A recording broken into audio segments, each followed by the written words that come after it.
দেখো বেশ বড় বড় সাইজের কাতলা পেটি নিয়ে এসেছিল। তো কাতলা পেটিটা রান্না করবো হচ্ছে পোস্ত দিয়ে কাতলা পেটি রান্না করব কিভাবে চটপট দেখে নাও। দেখো সবার প্রথমে আমি কাতলা পেটিটা ভালো করে বাজার থেকে নিয়ে এসেছিলো, ধুয়ে পরিষ্কার করে নিয়ে একটু নুন, একটু লঙ্কার গুঁড়ো আর একটু হলুদ দিয়ে বেশ 40 মিনিটের মতন মাখিয়ে রেখে দিয়েছিলাম। তো মাখিয়ে রেখে কড়ায় তেল গরম করে একদম গ্যাসটা কম করে দিয়ে মাছটা ভেজেছিলাম। গ্যাস একদম কম করে দিয়ে ভেজেছিলাম যাতে মাছটা কড়া ভাজা না হয়ে যায়, শক্ত হয়ে যাবে। যদি জোরে গ্যাস দাও না তাহলে মাছটা হচ্ছে লাল ভাজা হবে, এদিকে শক্ত হয়ে যাবে।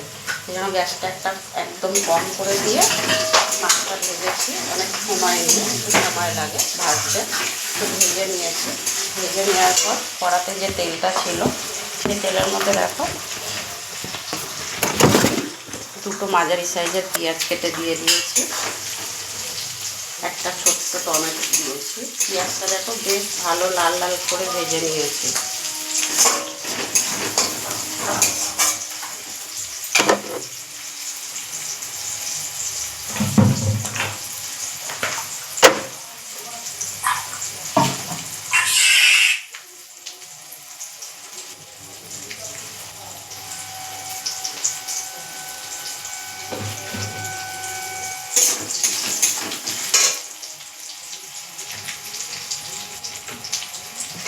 দুটা চামচের মতন আমি আদা বাটা দিয়ে দিচ্ছি।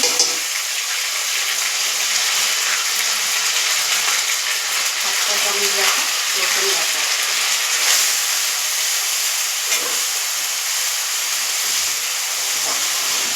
নুনটা দিয়ে দিয়েছি স্বাদ মতো যতটা লাগবে।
হলুদের গুঁড়ো দিয়ে দিচ্ছি পরিমাণ মতন, 1/2 চা চামচের একটু বেশি।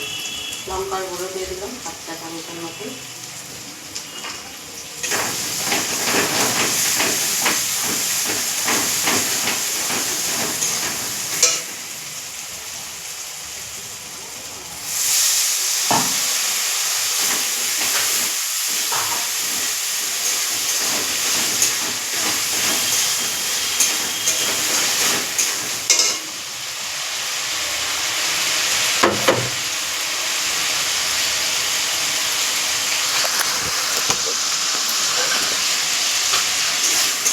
মশলাটা খুব ভালো করে কষাতে হবে।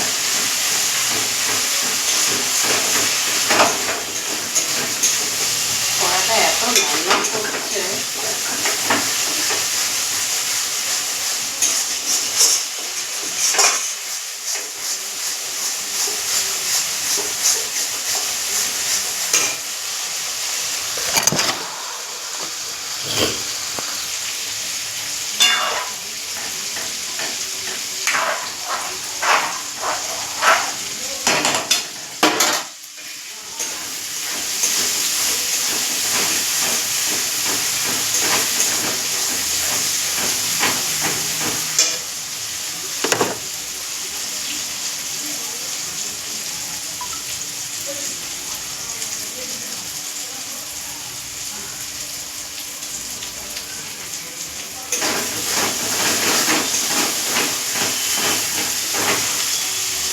দেখো মশলাটা কিন্তু ভালো করে কষানো হয়ে গেছে।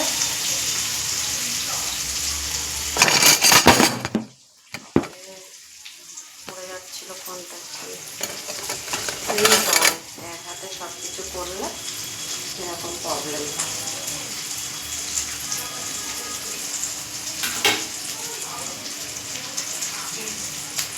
দেখো একটু পোস্ত বাটা দিয়ে দিলাম। পোস্ত বাটাটা কিন্তু খুব বেশি দিয়েছি, 1 চা চামচের মতন দিয়েছি।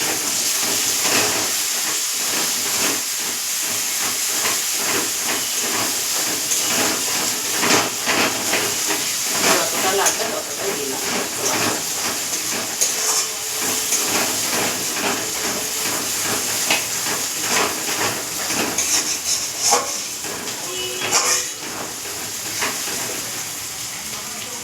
সামান্য একটু জল দিলাম।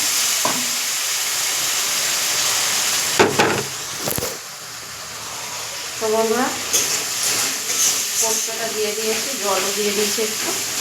এবার এটা আর বেশি না, 2 থেকে 3 মিনিটের মতন কষাবো। কষানোর পরে পরিমাণ মতন জল দিয়ে দেবো। একদম গামাখা করবো পোস্তটা। আর এটা তোমার করবো, সামান্য একটু নামানোর আগে গামাখা জল দেবো। মাছগুলো দিয়ে দেবো, ফুটে উঠলে একটু নাড়াচাড়া দিয়ে সামান্য একটু মিষ্টি, একটু গুঁড়ো গরম মশলা দিয়ে নামিয়ে দেবো। কাতলা পোস্ত কেমন লাগছে অবশ্যই কমেন্ট বক্সে জানিয়ে দেবো। টাটা। আবার চলে আসবো, ভালো লাগলে লাইক কমেন্ট শেয়ার করে দিও।